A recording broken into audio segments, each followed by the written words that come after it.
Good evening, guys.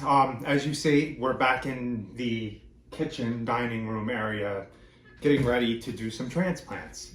First, we'd like to introduce ourselves. I'm Rachel. And I'm Carl, and we're from Happy's Family. Yeah, and if you guys have been watching us, you know that we do lawn care and landscaping, but then we also are dabbling in farming and trying to grow our own food. We are a family of 6, so... Oh, and we're going to dabble in growing flowers for cut flowers to sell out on the street here, so... Yeah, we'll see how that goes. We're super excited about this season. We're just starting to come out of winter, so we're getting that bug, I think, and actually you can see the growing bug because there's many plants back there already. And we do need to try to get this all done before our lawn care and landscaping season starts. So yeah, we are busy, but we love it and we enjoy sharing it with you. So thank you for watching. And remember to like, comment, subscribe, share. It helps us out. Absolutely. Oh, and we want to thank Tony for the idea of putting the yogurt containers for some labels so we can do each one of these because we're transplanting our zinnias right now. Yeah. And our chamomile. So this was a great little idea. And we always have yogurt containers. So that is a nice way to recycle them. So we're going to go ahead and actually transplant some of the bigger stuff like Carl said. We are going to plant more seeds, but we're going to do that a little bit later. So I don't know if you guys will see that. Yeah, you guys probably won't see that. We will continue to update you though. So again, hit that subscribe bell and the notification bell and you'll know when we upload. So as we're planting, what are we going to talk about there, boss? So we are going to talk about something that is, I guess, really big in the lawn care, in this industry, in the lawn care and landscaping industry. How do you start your business and what do you do as far as taxes go? Are you a sole proprietor? Do you run an S Corp, LLC? Right. And from our standpoint tonight, we are going to talk about what our biggest business fail was. And that biggest business fail was actually going from a sole proprietor to an S Corp. We ended up getting an LLC, and then with the LLC, we ended up claiming as an S Corp. So, can you have an LLC without claiming S Corp? Absolutely. So anything that we're going to talk about tonight is just pertaining to our business. Yes. And how it failed for us. Obviously, what we are going to suggest to you guys is to do your research, find a really great CPA, somebody that people talk about, somebody that you might even have to wait to get on their waiting list. Yes. So find a really great CPA and then find out what is best for your business and your situation. So do you want to elaborate a little bit and let everybody know why was it our biggest fail? Well, first of all, for claiming purposes, this was the first year we ever owed. Well, we owed the state before, after all said and done, our taxes. Yeah. But this is the first year we had to actually owe the state a pretty lot of money. Not federally, but in previous years, we used to get a return of a little bit and owe state a little bit because we have the 4 kids and all of our write-offs that we get. And I plugged in the numbers from last year, 2019, and figured we ended up paying more than we had to compared to previous. If we would have did it the old way as a sole proprietor, we would have paid less in taxes this year. And one of the reasons we wanted to do the S Corp was because we were going to hire. Yes. We were seriously taking that step that year to hire. We needed to go to an S Corp, and we thought we were going to make a lot more money by having employees, and it would be worth it. Well, obviously the pandemic hit, and we decided not to hire. Yes. So it just put us in a position where, were we making the money to the point where we wanted to have that pass-through entity. We had a CPA do it because we're no tax experts. Yeah, and we are no tax experts, and that's why we're saying to, what the reason it didn't work for us may not be the reason why it doesn't work for you, or maybe it will work for you. And some people actually... So we waited, okay. Hold on one second, and we are actually going to change the course a little bit and talk about transplanting. I think that we may have waited a little too late for these chamomile, and they're kind of all stuck together. So you're... Yeah, but I'm bare rooting too. And you figure if there's 3 in a hole and you separate it and 2 live, right, you still are ahead. So that's what I was going to say, is that don't be afraid to separate your seedlings. Just make sure that you're putting them down in and water and letting the roots go ahead and take hold again. Yeah, and watering is absolutely the biggest thing.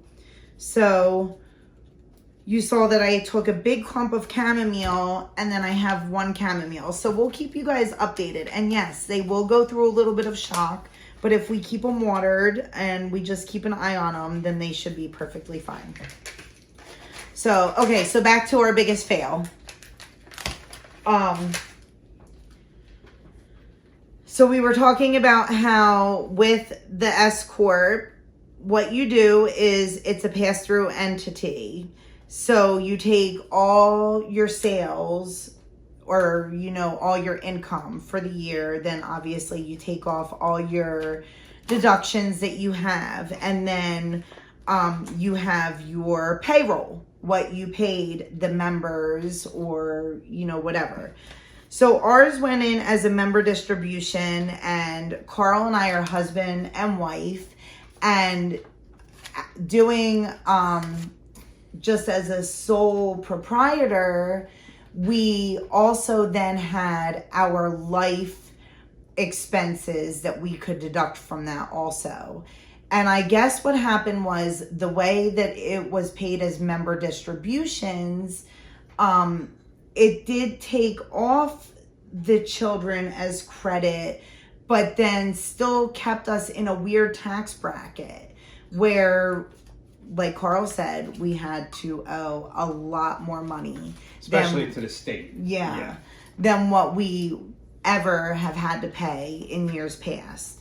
So, and we didn't make, we made only a little bit more money, and we had just as many write-offs too through the S Corp that we did doing it as a sole proprietor. Yeah. So, and some people do the LLC to protect them personally. As you guys know, we don't own a house. And we have really good $2 million, $3 million bond insurance on our business. Right. So I think it's basically to protect your assets. Yes. And yes, we have the mowers as assets, but like Carl said, we do not own a house. And we have enough insurance through our other insurance through the business that I can't see us doing anything possibly that would be beyond the amount of money we do. We do small landscaping projects and mulching and mowing. And the worst thing with mowing I could see is if something came off and hit a client and injured them, but still I think our policy is good enough to cover all that. So right. And if you're safe, you shouldn't have to worry about something coming out of your mower and flying across and hitting your client. Hopefully not. But other than that, I mean, if we were doing like big, huge retaining walls to like apartment complexes and intricate $30, $40, $50, $60,000 landscape projects, then I could see an LLC, because then we have a lot more, we're a bigger company. Right, but right. Okay, if you guys don't know, we don't plan on retiring mowing grass 20 years from now. I don't see myself at 60 years old still mowing lawns.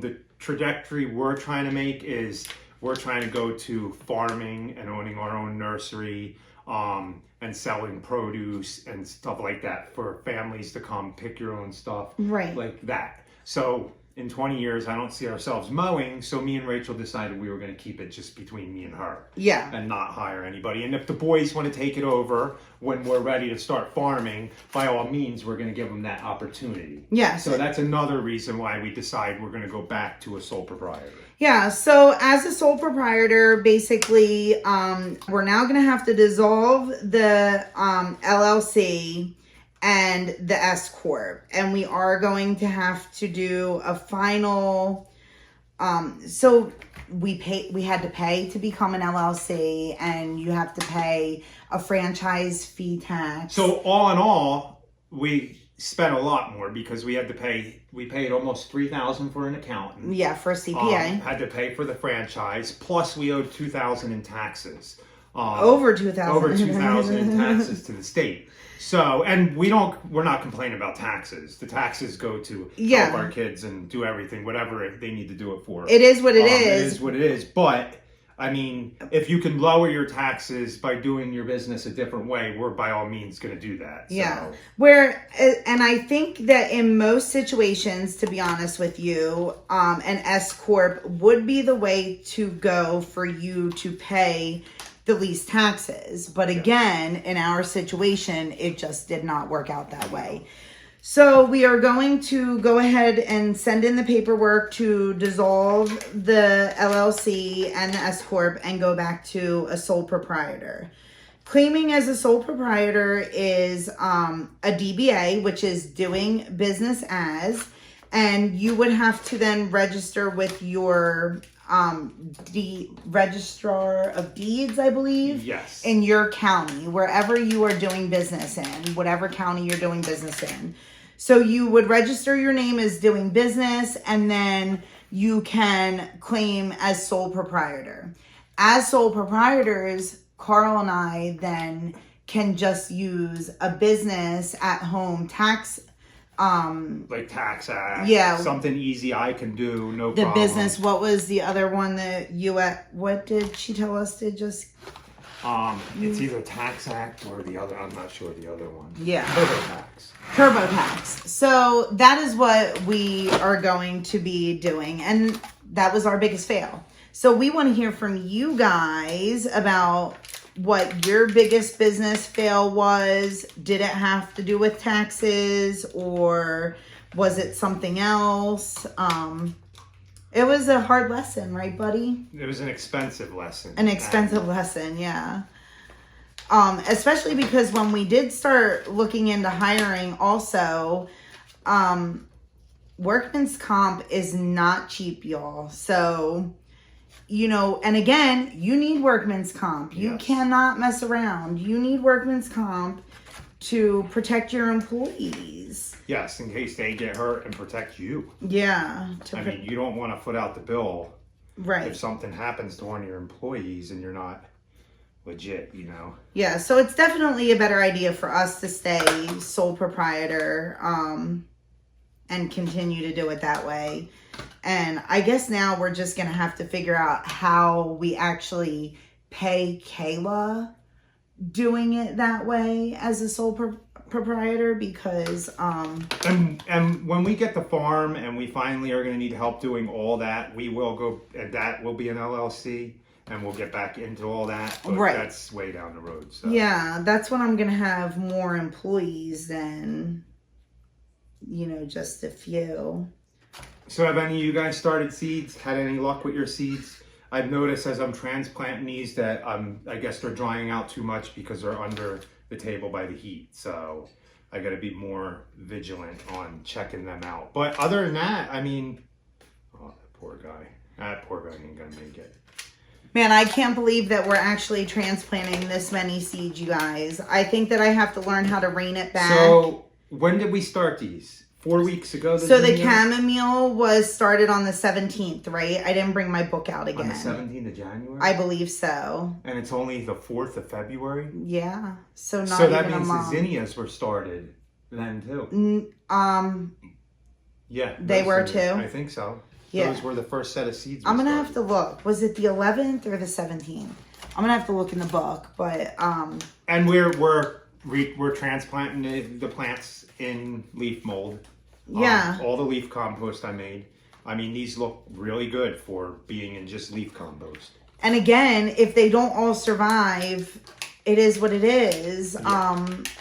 You know, to at least get a couple great looking plants is gonna be fun. Fun. Is. Are you guys all getting, you know, the winter blues too? 6 more weeks of winter. I know. Did you guys see that? Oh my gosh. The groundhog said 6 more weeks. Everybody's groundhog, I think, said that. Because we watched Puxatony Phil from up in Pennsylvania. But then we also have one that's over in Chimney Rock, right? Uh-huh. I forget. It's a girl. I forget what her name is. She saw her shadow too. And then she also chose the Kansas City Chiefs as the Super Bowl pick. So who's your Super Bowl pick? And look at the roots on these after what? Probably 14 days? Yeah, they're beautiful, maybe aren't 21 days just in leaf compost. So guys, hopefully you learned something from our fail. We're not going to continue us recording planting these. We'll give you an update and see how many die and how many don't. Because it would be a couple hour long video because transplanting takes longer than transplanting and planting. So and I don't think that you guys want to sit here and watch us, you know, do all that. But thanks for hanging out with us today and watching this little bit. And yeah, we definitely want to hear from you guys. You know, are you surprised to hear that that's our biggest fail? Or are you knew it and that's why you guys are still sole proprietors? Yeah, well, just let us know, guys. I know. Please like, comment, share, and subscribe. And be happy. Or at least try. And have a good night. Have a good night.